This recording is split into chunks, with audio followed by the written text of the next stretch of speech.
Advocate BN Haskar CPM വിട്ട് RSPയിലേക്ക് പാർട്ടിയുമായുള്ള 36 വർഷത്തെ ബന്ധം അവസാനിപ്പിക്കുകയാണെന്ന് ഹസ്കർ മാതൃഭൂമി ന്യൂസിനോട് പ്രതികരിച്ചു.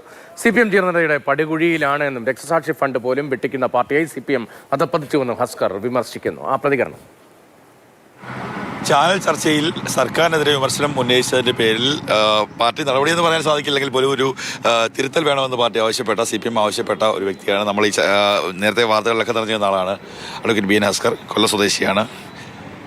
ഏതോ ഒരു വലിയ മരത്തിന് തീരുമാനം എടുത്തു എന്ന് പറയുന്നത് കേട്ടല്ലോ.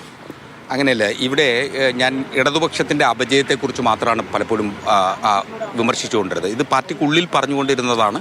അത് പാർട്ടിക്ക് പുറത്ത് പറയേണ്ട സാഹചര്യത്തിൽ ചാനൽ ചർച്ചകളിൽ ഒരിക്കൽ പറയുമ്പോൾ പാർട്ടി അത് ഉൾക്കൊള്ളുന്നതിന് തിരുത്തുന്നതിനുമാവുന്നില്ല എന്നതിൻ്റെ പേരിൽ ഞാൻ CPM വിട്ട് പുറത്തു പോകേണ്ട സാഹചര്യത്തിൽ വരികയും മറ്റൊരു ഇടതുപക്ഷ പ്രസ്ഥാനത്തെ തേടുകയാണ്. ആരാണ് ഇടതുപക്ഷം എന്നുള്ളതാണ് ഏറ്റവും വലിയ ചോദ്യം. ഇന്ന് CPM വലിയ വലതുപക്ഷ വ്യതിയാനത്തിലേക്ക് എത്തപ്പെട്ടിരിക്കുന്നതും അത് ജീർണതയുടെ പടുകുഴിയിലേക്ക് എത്തപ്പെട്ടിരിക്കുന്നു എന്നതിൻ്റെ ബോധ്യത്തിൻ്റെ കൂടി അടിസ്ഥാനത്തിലാണ് CPM വിട്ട് പുറത്തു പോകണമെന്ന് ഞാൻ ആഗ്രഹിച്ചത്.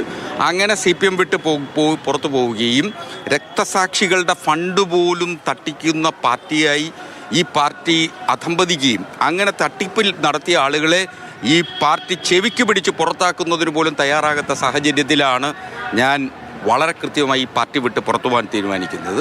അതൊരു സോഷ്യലിസ്റ്റ് പാർട്ടി, ഒരു കമ്മ്യൂണിസ്റ്റ് പാർട്ടി, മാർക്സിസ്റ്റ് ലെനിനിസത്തിൻ്റെ അടിസ്ഥാനത്തിൽ പ്രവർത്തിക്കുന്ന ഒരു പാർട്ടി ഉണ്ടാവണം എന്നുള്ളതാണ് ഞാൻ ആഗ്രഹിച്ചത്.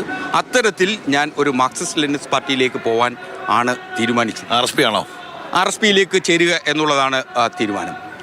അപ്പോൾ RSPയിലേക്ക് എത്തുക. അതൊരു മാത്രമല്ല, ഇന്ന് കേരളത്തിലെ UDF ആണ് യഥാർത്ഥത്തിൽ ഇടതുപക്ഷമെന്ന് കരുതുന്ന ഒരാളാണ്.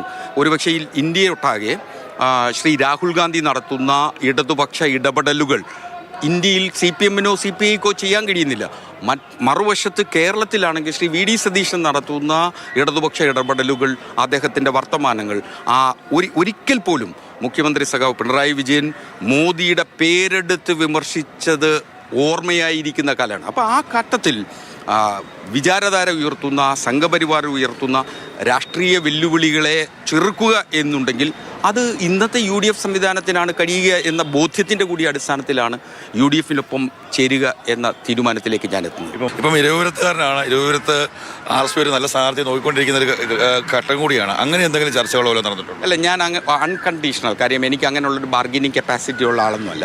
എന്നെ സംബന്ധിച്ചൊരു ആശയപരമായ നിലപാടിൻ്റെ പ്രശ്നമാണ്. ഷാനോസ് പരിതിനൊപ്പം കണ്ണൻ നായർ, മാതൃഭൂമി ന്യൂസ്, കൊല്ലം.